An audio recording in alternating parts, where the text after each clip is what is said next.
Hello student, Kalyani IAS academy के online platform पर आपका स्वागत है। मैं हूं लखन दायमा, आपको एमपीपीएससी मेंस एग्जाम के लिए सेकेंड पेपर का फर्स्ट पार्ट पढ़ा रहा हूं, जिसका नाम है संविधान, शासन व्यवस्था, राजनीति तथा प्रशासनिक संरचना। फ्रेंड, आज मैं आपको पढ़ाने वाला हूं हेनरी फ्योल के बारे में। तो पिछली क्लास में भी मैंने आपको हेनरी फ्योल के बारे में पढ़ाया था। इसका जो बचा हुआ पार्ट है वह आज मैं आपको पूरा पढ़ाऊंगा। तो देखिए फ्रेंड, इसमें हेनरी फ्योल के द्वारा प्रबंध के कुछ कार्य बताए गए थे। तो प्रबंध के कार्य या उसके तत्व कौन कौन से हैं, तो ये आपको इसमें ध्यान रखना है। तो देखिए, हेनरी फ्योल ने प्रबंध के तत्व या कार्य को इसने 5 भागों में बांटा है। तो 5 भागों में आपको याद रखना है। तो 5 भागों को शॉर्ट फॉर्म में आप याद रख सकते हो पोकॉक के नाम से। क्या कहोगे इसे? पोकॉक। ठीक है, तो पोकॉक ये किस लिए दिया गया है? तो इसके जो कार्य है प्रबंध के, तो इसने 5 भागों में उसको बांटा है। और इसके जो 5 कार्य होते हैं प्रबंध के, उसके पहले अक्षर से पहला जो अक्षर होगा तो पहले अक्षर से मिलाकर ये वर्ड उसने बनाया है। तो देखिए यहाँ पर ये जो पोकॉक है, तो पोकॉक का जो पहला वर्ड है पी, तो पी से क्या हो जाएगा? प्लानिंग या प्लान। फिर इसके बाद आता है दूसरा ओ, तो ओ से क्या बन जाएगा? ऑर्गेनाइज। ठीक है, या ऑर्गेनाइजेशन। फिर इसके बाद में यहाँ पर ये जो सी है, तो सी से क्या हो जाएगा? कमांड, मतलब आदेश देना। फिर इसके बाद में सी ओ, तो सी ओ से क्या हो जाएगा? इससे हो जाएगा कोऑर्डिनेशन। फिर इसके बाद जो लास्ट बचता है सी, इससे क्या हो जाएगा? कंट्रोल। ठीक है, तो ऐसे इसने जो 5 कार्य बताए हैं, तो उनके प्रथम अक्षर से मिलाकर यह पोकॉक शब्द इसने दिया है। तो आप इसको याद रख सकते हैं पोकॉक से। तो देखिए, इसमें पहला कार्य इसने क्या बताया है? तो पहला कार्य है नियोजन या योजना, जिसको प्लान कहा जाता है। तो हेनरी फ्योल ने कहा है कि भविष्य का मूल्यांकन करना तथा उसकी व्यवस्था करने के लिए नियोजन आवश्यक होता है। किसी भी कार्य को शुरू करने से पहले एक उसकी योजना तय करनी पड़ती है। ठीक है, इसके बाद फिर दूसरा होता है संगठन या ऑर्गेनाइज या ऑर्गेनाइजेशन। तो फ्योल के अनुसार संगठन से तात्पर्य है कि किसी काम को चलाने के लिए आवश्यक एवं उपयोगी संसाधनों की आवश्यकता होती है। तो कुछ उदाहरण में जैसे यहाँ पर मशीन, पूंजी और उपकरण तथा कार्मिकों की उपलब्धता सुनिश्चित करना तथा इसकी आवश्यक व्यवस्थाएं करना। तो ये सब किसके अंतर्गत रखा है इसने? तो इन्होंने इसको संगठन के अंतर्गत रखा है। तो यहाँ पर 2 वर्ड हो गए। पी से हमने क्या बनाया था? प्लान। फिर ओ से क्या बनाया था? ऑर्गेनाइजेशन या ऑर्गेनाइज। फिर इसके बाद में अगला आ जाता है यहाँ पर ये सी, तो सी से क्या होगा? यहाँ पर कमांड। ठीक है, तो इसमें फ्योल कहते हैं, तो फ्योल का कहना है कि आदेश का उद्देश्य संपूर्ण संगठन के हित में सभी कार्मिकों से अनुकूल प्रत्युत्तर या उसका निष्पादन प्राप्त करना होता है। ठीक है, और फ्योल आदेश की एकता के सिद्धांत के प्रबल समर्थक थे। ये आपको ध्यान रखना होगा फ्रेंड। ठीक है, अब इसके बाद देखिए अगला समन्वय। ठीक है, तो इसके अंतर्गत इन्होंने कहा है हेनरी फ्योल ने कि संगठन की समस्त क्रियाओं एवं प्रयास में एकरूपता लाने को फ्योल ने समन्वय नाम दिया है। आप इसे सरल भाषा में याद रख सकते हैं प्रयत्नों की समकालिकता, या फिर इसे तालमेल भी कहते हैं। तो ये आपको ध्यान रखना है। तो उन्होंने कहा हेनरी फ्योल ने कि संगठन में सभी को मिलजुल कर कार्य करना चाहिए। ठीक है, इसके बाद फिर जो भी निर्णय लिया जाता है उसमें तालमेल होना, समन्वय होना बहुत जरूरी होता है। समन्वय से कार्मिकों को आपस में सहायता मिलती है और समन्वय का लक्ष्य यह सुनिश्चित करना है कि एक विभाग के प्रयास दूसरे विभाग के प्रयास से समानता रखते हो। ठीक है, और सभी गतिविधियां संगठन के समग्र लक्ष्यों की प्राप्ति में संचालित होती है। इसके बाद फिर अगला आता नियंत्रण। तो सी फॉर कंट्रोल, मतलब यहां पर हो जाएगा इसका अर्थ नियंत्रण। तो नियंत्रण के अंतर्गत यह देखा जाना चाहिए कि प्रत्येक कार्य अपनाई गई योजना के अनुसार तथा दिए गए निर्देशों के अनुसार किए जा रहे हैं या नहीं किए जा रहे हैं। तो नियंत्रण होना जरूरी होता है किसी भी संगठन की सफलता के लिए। ठीक है फ्रेंड, तो ये आपको ध्यान रखना है। अब इसके बाद में आगे देखिए प्रबंध के सिद्धांत। तो हेनरी फ्योल ने प्रबंध के 14 सिद्धांत दिए हैं। तो 3 नंबर में आपसे क्वेश्चन पूछा जा सकता है मेंस में कि बताइए हेनरी फ्योल के द्वारा संगठन के कितने सिद्धांत बताए हैं? तो 14 सिद्धांत बताए हैं। ये आपको ध्यान रखना होगा। अब इसमें पहला सिद्धांत आता है कार्य विभाजन।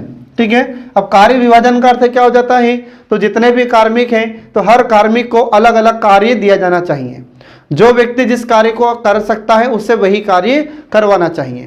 तो हेनरी फेयोल का मानना है कि विशिष्टीकरण तथा मानकीकरण का अधिकतम लाभ प्राप्त करने के लिए संगठन में प्रत्येक कार्य का संपादन श्रम विभाजन के सिद्धांत पर होना चाहिए, क्योंकि श्रम की विशेषज्ञता अधिक उत्साहजनक परिणाम देती है। यह हेनरी फेयोल का कहना है। ठीक है, तो जब कोई भी व्यक्ति एक ही कार्य को बार बार करता है तो वह उस कार्य का विशेषज्ञ हो जाता है। ठीक है, और फिर वह कार्य शीघ्रता से करता है, जिसके कारण संगठन में सफलता शीघ्रता से प्राप्त होती है, या फिर संगठन में या जो भी उद्योग है तो उद्योग का उत्पादन अधिक होता है इससे। फिर इसके बाद में अगला आता है सत्ता एवं उत्तरदायित्व। तो फेयोल ने कहा है कि सत्ता आदेश देने का अधिकार है और उसे पालन कराने की शक्ति है।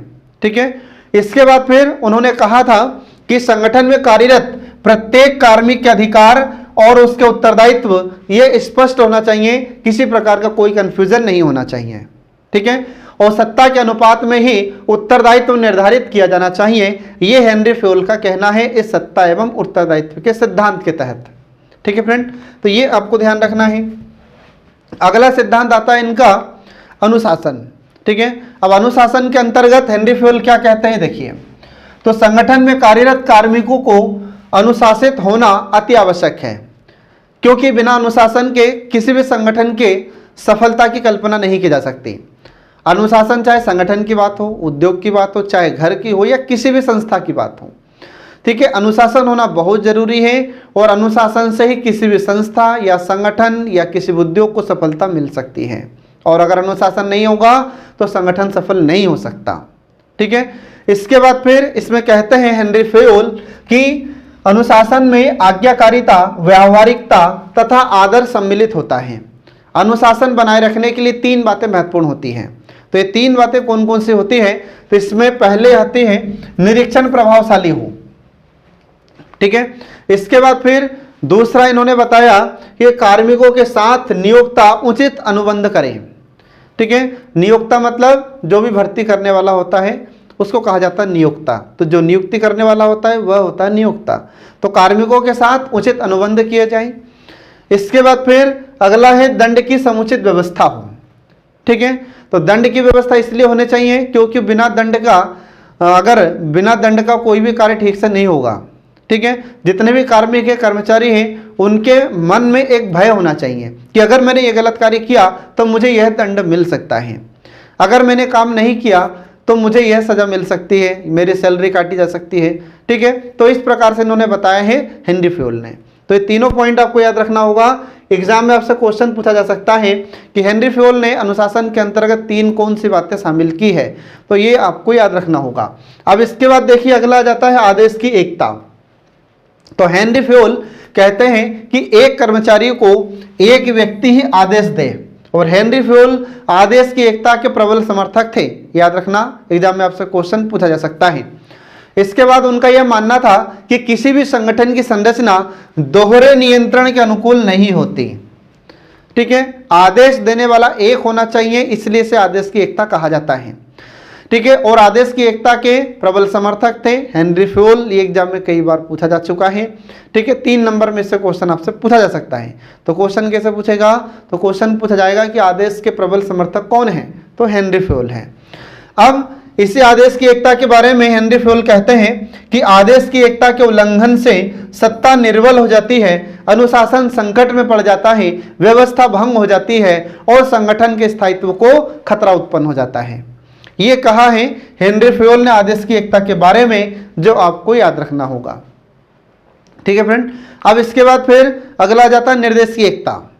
तो निर्देश की एकता का तात्पर्य उन्होंने बताया कि एक उद्देश्य की पूर्ति हेतु की जाने वाली क्रियाओं के समूह का संचालन एक व्यक्ति के द्वारा किया जाना चाहिए तथा उसकी एक ही योजना होनी चाहिए। फिर इसके बाद में अगला पॉइंट आता है यहाँ पर व्यक्तिगत हित के स्थान पर सामान्य हित को वरीयता दी जाए। तो इसमें उन्होंने कहा कि अगर सार्वजनिक हित के लिए निजी हित की बलि देनी पड़े तो संगठनात्मक रूप से यह आवश्यक किया जाना चाहिए। ठीक है, मतलब इन्होंने ये कहा है हेनरी फेयोल ने कि व्यक्तिगत हित की बजाय सभी सार्वजनिक या सामान्य हित को वरीयता जरूर दी जानी चाहिए। ठीक है, इन्होंने कहा है कि अगर किसी एक व्यक्ति के कारण अगर 100 लोगों को फायदा हो रहा है तो वह कार्य किया जाना चाहिए, ये इन्होंने कहा है हेनरी फ्यूल ने। इसके बाद फिर अगला आता है पारिश्रमिक। तो इन्होंने कहा है कि किसी भी संगठन में कार्य करने वाले कार्मिकों को उनकी सेवाओं के बदले उन्हें वेतन अवश्य दिया जाना चाहिए। ठीक है, अगर उन्हें वेतन नहीं दिया जाएगा, पारिश्रमिक नहीं दिया जाएगा, सैलरी अगर नहीं दी जाएगी तो वे यहाँ पर काम नहीं करेंगे। ठीक है, और इन्हें जब यह वेतन दिया जाता है, पारिश्रमिक दिया जाता है, सैलरी दी जाती है तो निष्पक्ष तरीके से उन्हें दी जानी चाहिए, किसी प्रकार का कोई भेदभाव नहीं होना चाहिए। इसके बाद फिर अगला जाता है केंद्रीकरण और विकेंद्रीकरण। तो हेनरी फ्यूल न तो पूर्णतः केंद्रीकरण के पक्ष में है और न ही विकेंद्रीकरण के पक्ष में, मतलब पूर्ण रूप से न तो केंद्रीकरण के पक्ष में है और न पूर्ण रूप से विकेंद्रीकरण। तो फिर क्या है, तो ये दोनों को ही अपनाने की बात करते हैं। ठीक है, तो इन्होंने कहा है कि देश काल और परिस्थिति के अनुसार जैसा उचित हो उसके अनुसार केंद्रीकरण किया जाना चाहिए या फिर विकेंद्रीकरण किया जाना चाहिए। तो परिस्थिति के अनुसार जो अनुकूल हो, जो उचित हो वह किया जाना चाहिए। ठीक है, तो ये इन्होंने कहा है हेनरी फ्यूल ने। इसके बाद फिर अगला आता पद सोपान। आप इसके अंतर्गत हेनरी फ्यूल कहते हैं, तो इन्होंने पद सोपान को स्केलर श्रृंखला कहा है, ये आपको ध्यान रखना होगा, चेन श्रृंखला या स्केलर श्रृंखला। और ये कहते हैं कि संगठन में उच्च तथा निम्न अधिकारियों के बीच संपर्क की एक कड़ी होना चाहिए। पद सोपान के दोषों को दूर करने के लिए हेनरी फ्यूल ने स्तर लांघना या लेवल जंपिंग की वकालत की है और इसी सिद्धांत को इन्होंने गैंगप्लैंक सिद्धांत नाम दिया है। ठीक है, अब ये क्या है लेवल जंपिंग, तो इन्होंने कहा है हेनरी फ्यूल ने कि जैसे मान लीजिए कि कोई भी एक ये अधिकारी है इस प्रकार से, है ना, तो यहाँ पर अगर कोई एक भी अधिकारी है, अब ये भी ऊपर सबसे ऊपर टॉप पर एक अधिकारी बैठा है, फिर यहाँ पर कार्मिक है, यहाँ पर कार्मिक है, यहाँ पर कार्मिक है। ठीक है, ये नीचे तक है, इधर भी अपन देखें यहाँ पर भी है, यहाँ पर भी है, यहाँ पर भी है, भी सब कार्मिकों की एक स्तर होता है या इनका एक लेवल होता है। अब इसमें मान लीजिए कि यहाँ पर ये जो कर्मचारी बैठा है, ठीक है, अब इसको इधर के कर्मचारी से बातचीत करना है। तो पद सोपान का नियम क्या है, तो पद सोपान का नियम ये है कि ये इसको संपर्क करेगा ऊपर वाले को, ऊपर वाला फिर इसको संपर्क करेगा, फिर इधर ऊपर वाला फिर इसको फिर इसको। ठीक है, ऐसे इसमें सूचना पहुंचेगी। लेकिन हेनरी फ्यूल कहते हैं कि यदि ऊपर वाले किसी अधिकारी को या अपने से ऊपर वाला जो उच्चाधिकारी है उसको अगर सूचना दे दी जाए, उसे सूचित कर दिया जाए, तो सूचित करने के बाद अगर उसके समकक्ष जो भी कार्मिक है अगर उससे संपर्क किया जाता है तो इससे पद सोपान का उल्लंघन नहीं होगा और इसको कहा जाता है लेवल जंपिंग और इसी को कहा है हेनरी फ्यूल ने गैंगप्लैंक। ठीक है, तो ये गैंगप्लैंक का भी सिद्धांत इसने दिया है हेनरी फ्यूल ने, ये आपको ध्यान रखना होगा। इसके बाद फिर अगला आ जाता है व्यवस्था एवं व्यवस्था या फिर पदस्थापना। तो इससे तात्पर्य है कि उचित कार्य उचित व्यक्ति को सौंपा जाए, जो व्यक्ति जिस कार्य को दक्षता पूर्वक कर सकता है उसे वही कार्य सौंपा जाना चाहिए, यह हेनरी फ्यूल का कहना था। इसके बाद फिर अगला आता है समता या समानता। तो समता का सिद्धांत यह मानता है कि संगठन में नियोक्ता कर्मचारी संबंध विश्वास एवं न्याय पर आधारित होना चाहिए, अपना कर्तव्य पूर्ण निष्ठा तथा मनोबल के साथ पूरा करें। इसके लिए यह आवश्यक होगा कि प्रबंधक कार्मिकों के साथ न्याय एवं समता का व्यवहार करें या समानता का व्यवहार करें। ठीक है फ्रेंड, ये आपको ध्यान रखना होगा। इसके बाद फिर अगला आ जाता है कार्मिकों के कार्यकाल का स्थायित्व।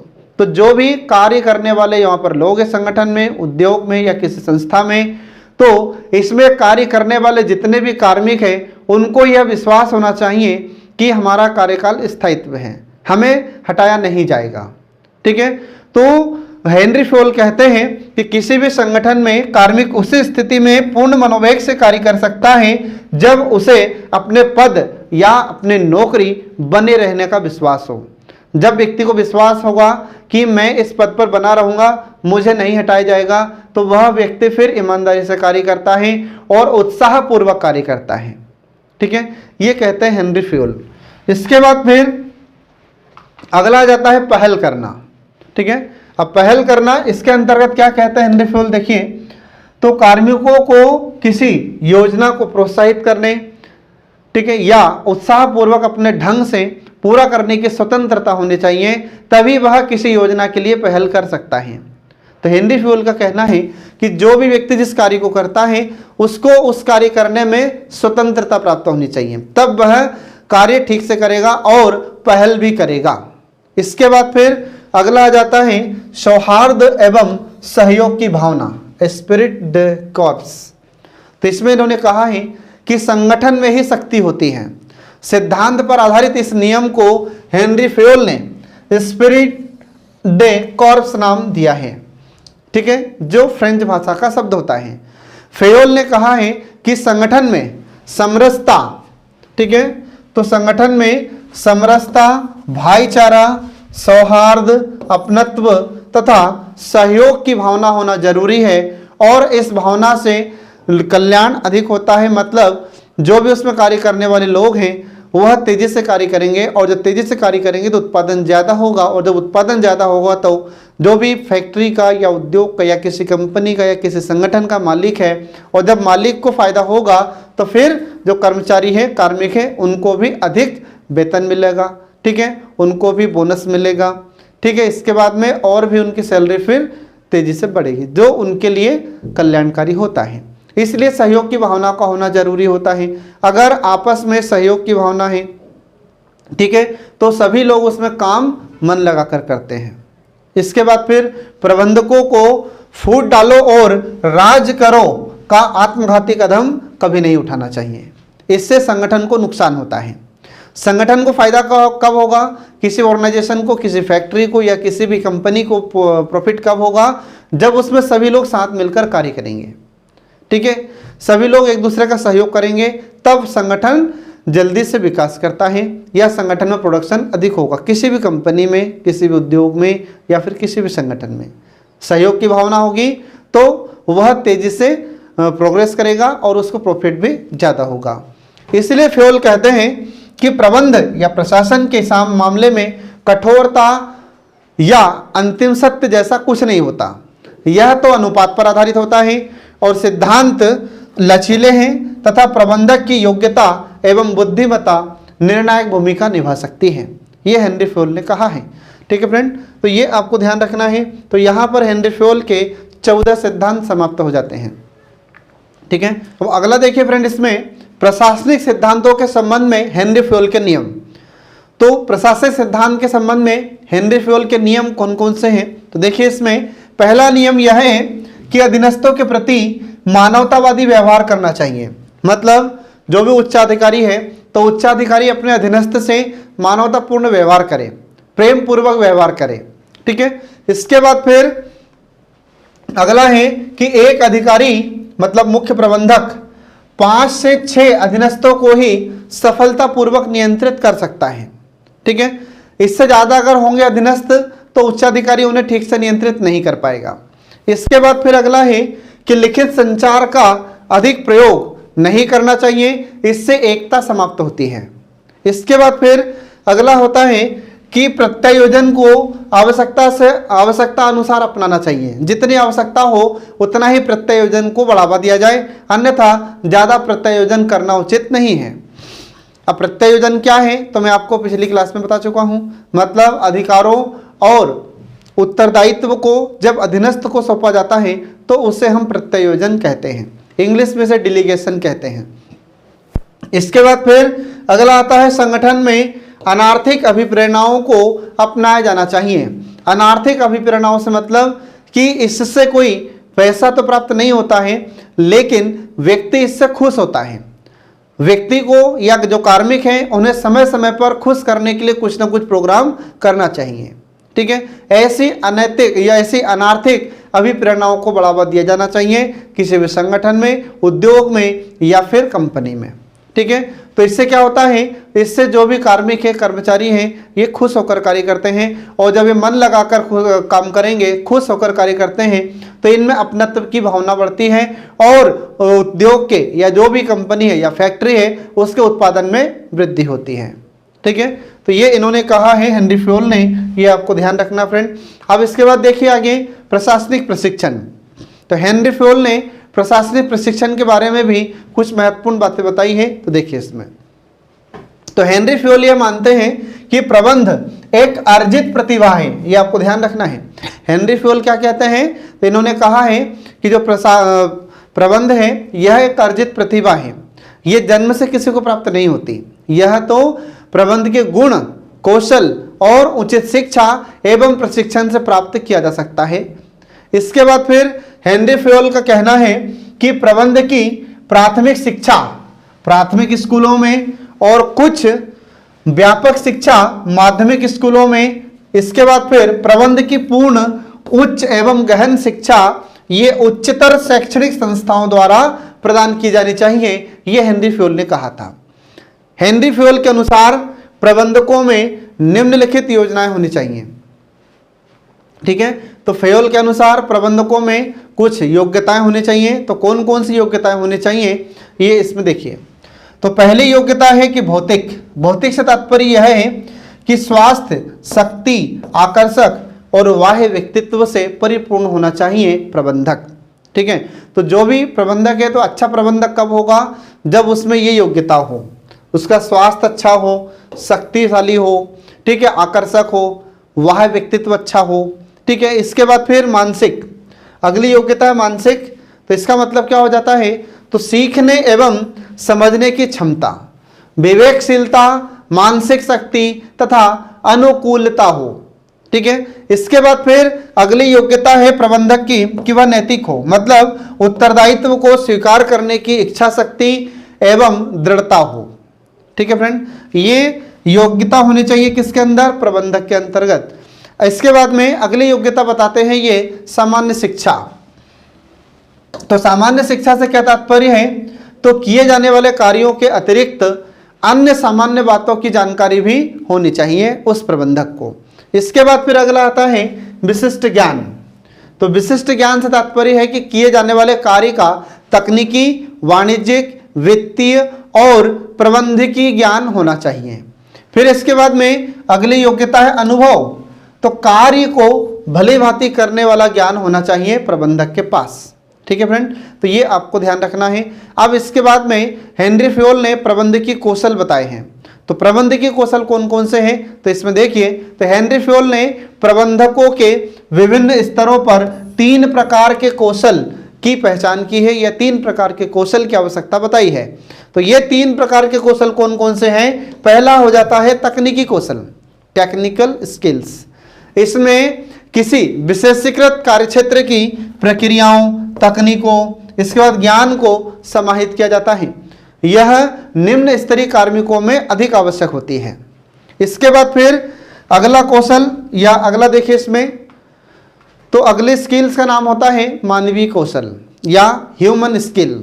इसमें व्यक्तिगत या सामूहिक रूप से कार्मिकों को समझने, उन्हें अभिप्रेरित करने, उनके साथ मिलकर कार्य करने की कला भी शामिल होनी चाहिए। और यह कौशल मध्य स्तरीय प्रबंधकों में अधिक पाई जाती है या अधिक आवश्यक होती है।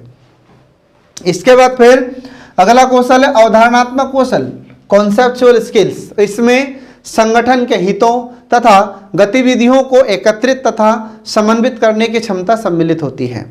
यह कौशल उच्च स्तरीय प्रबंधकों में अधिक स्पष्ट रहना चाहिए, ये इन्होंने कहा है हेनरी फ्योल ने। फिर इसके बाद में अगला विद्वान आता है जिसका नाम है थियो हेमन। तो थियो हेमन ने कहा है कि प्रबंध सिद्धांत में फ्योल का योगदान संभवतः सर्वाधिक क्रांतिकारी और रचनात्मक योगदान है, ये इन्होंने कहा है थियो हेमन ने। इसके बाद फिर अल्बर्ट लेपावस्की कहते हैं कि 20वीं शताब्दी में हेनरी फ्योल के समान संतुलित, योग्य तथा प्रशासन का प्रखर विद्यार्थी का मिश्रण पैदा नहीं हुआ, ये इन्होंने कहा है अल्बर्ट लेपावस्की ने।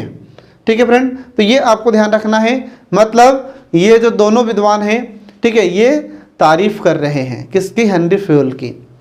इसके बाद फिर आगे देखिए हेनरी फ्योल की आलोचना। तो हेनरी फ्योल की आलोचना कुछ आधारों पर की जाती है। तो कौन कौन से आधार हैं, तो इसमें आगे देखिए। तो आधुनिक प्रबंधकीय सिद्धांत का जनक हेनरी फ्योल के विचार आज भी पूर्णतः प्रासंगिक हैं और उपयोगी हैं। इनके सिद्धांतों का उपयोग आज भी प्रबंधन में या कोई भी संगठन में या कोई भी उद्योग में या किसी भी कंपनी में इनको उपयोग किया जाता है और इन्हीं के आधार पर सारे कार्य होते हैं। लेकिन इन सिद्धांतों की कुछ कमियां भी हैं या कुछ विद्वानों के द्वारा, जैसे पीटर ड्रकर और नॉर्मन कुथवर्ट आदि विद्वानों ने भी इनकी आलोचना की है। तो किन किन आधारों पर इनकी आलोचना की जाती है? तो पहला देखिए इसमें आलोचना का पॉइंट कि संरचनावादी यह आलोचना करते हैं कि फेयोल में प्रकार्य पर अधिक बल दिया गया है या फेयोलवाद में। तो फेयोलवाद क्या है मैं बता चुका हूं आपको। तो फेयोल के द्वारा जो सिद्धांत प्रतिपादित किया गया है उसे कहा जाता है फेयोलवाद। ठीक है, तो हेनरी फेयोल ने अपने जो सिद्धांत दिए हैं या इसी को हम फेयोलवाद कहते हैं। तो फेयोलवाद में प्रकार्य पर अधिक बल दिया गया है तथा संगठन की संरचना को नकार दिया गया है। फिर इसके बाद में अगला है कि फेयोल के विचार प्रशासन की शास्त्रीय विचारधारा का प्रतिनिधित्व करते हैं, जिसमें संगठन की औपचारिकता, नियम तथा कार्य प्रणाली पर यांत्रिक दृष्टिकोण अपनाया गया है। अर्थात फेयोल ने भी मानव संबंधों की उपेक्षा की है, इस कारण से इनकी आलोचना की जाती है। फिर इसके बाद में अगला आता है कि फेयोल ने वरिष्ठ प्रबंधकों को बुद्धिमान तथा योग्य व्यक्ति के रूप में देखा है, जबकि सार्वभौमिक दृष्टि से ऐसा होना संभव प्रतीत नहीं होता। ठीक है, इसके बाद फिर अगला देखिए, इसमें अगली आलोचना होती है कि हेनरी फेयोल प्रशासन में शास्त्रीय विचारधारा का समर्थन करते हैं। अतः उनकी यह कहकर आलोचना की जाती है कि फेयोल की मान्यता आवश्यकता से अधिक सैद्धांतिक है तथा इसमें औपचारिकता, नियमों तथा संगठन एवं कार्मिक की पृथकता पर बल दिया गया है, जो संगठन में कुशलता लाने में सहायक नहीं है। इसके बाद फिर अगले आलोचक का नाम आता है पीटर ड्रकर। तो पीटर ड्रकर यह कहते हैं कि फेयोल ने जीवंत व्यवसायों में यांत्रिक संगठनों का आदर्श या सार्वभौमिक प्रतिमान थोपने का प्रयास किया है और फेयोल के जो 14 सिद्धांत हैं ये अतिराव से भरपूर होते हैं। इसलिए ड्रकर कहते हैं कि फेयोल के सिद्धांत उनके कोयला कंपनी में कार्य करते हुए प्राप्त अनुभवों पर आधारित हैं, जो आज के विशाल एवं जटिल संगठनों में व्यावहारिक सिद्ध नहीं हो पा रहे हैं। इसके बाद फिर अगला है आलोचना का पॉइंट कि फेयोल के आदेश की एकता का सिद्धांत की भी आलोचना की जाती है, क्योंकि यह समन्वय में बाधा उत्पन्न करता है। ठीक है, अब इसके बाद देखिए आगे, तो समस्त या तमाम आलोचनाओं के बाद भी यह कटु सत्य है कि फेयोल के द्वारा जो भी प्रबंधन के सिद्धांत दिए गए थे या प्रबंध के क्षेत्र में जो योगदान दिया गया है यह आज भी व्यावहारिक है और विश्व के जितने भी संगठन हैं सभी इनका पालन कर रहे हैं। और ऐसे में यदि हार्डवुक नाम आपको याद रखना है, तो हार्वर्ड एफ मेरिल, ठीक है, जिनकी रचना का नाम है क्लासिक्स इन मैनेजमेंट 1960, फेयोल को प्रबंध साहित्य का फ्रांसिस बेकन कहते हैं। तो इसमें कोई अतिशयोक्ति नहीं होगी। ठीक है, तो इसमें आपको ध्यान रखना है। तो इसमें हेनरी फेयोल को साहित्य का फ्रांसिस बेकन कहा है किसने? हार्वर्ड एफ मेरिल ने। ये आपको ध्यान रखना होगा। और इनकी एक रचना है जिसका नाम है क्लासिक्स इन मैनेजमेंट, 1960 में प्रकाशित हुई थी। ठीक है फ्रेंड, तो ये आपको ध्यान रखना होगा। तो इस प्रकार से हेनरी फेयोल की यहाँ पर आलोचना भी समाप्त हो जाती है। 5 नंबर में आपसे क्वेश्चन पूछा जा सकता है कि हेनरी फेयोल की आलोचनाएं लिखिए, तो ये आलोचनाएं आपको लिखना होगा। अब इसके बाद में देखिए फ्रेडरिक विंसलो टेलर और हेनरी फेयोल की तुलना। ठीक है, तो comparison between Frederick Winslow Taylor and Henri Fayol.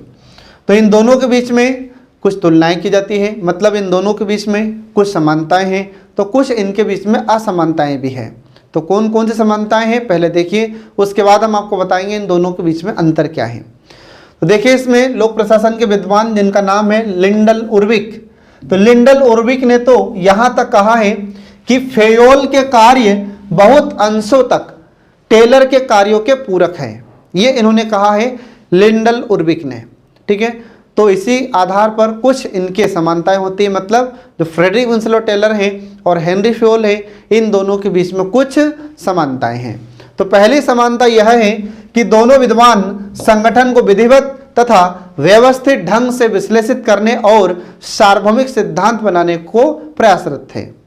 दूसरा इनकी समानता का पॉइंट होता है कि टेलर तथा फेयोल दोनों की मुख्य चिंता प्रबंध की दशाओं को सुधारने तथा उनकी समस्याओं का समाधान करने और साथ साथ संगठनात्मक लक्ष्यों की कुशलतापूर्वक प्राप्ति करना, ये इन दोनों का उद्देश्य था।